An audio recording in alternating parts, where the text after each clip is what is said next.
तिरैया गांव से कांवर में 51 लीटर जल लेकर कांवरिया पैदल यात्रा भोरन देव के लिए हुए रवाना।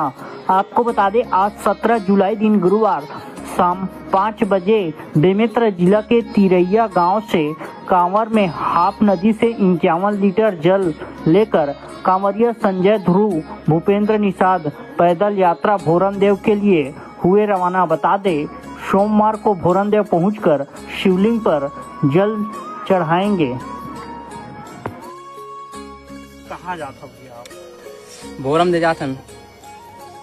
नाम संजय ध्रुव, 51 लीटर जल लेके।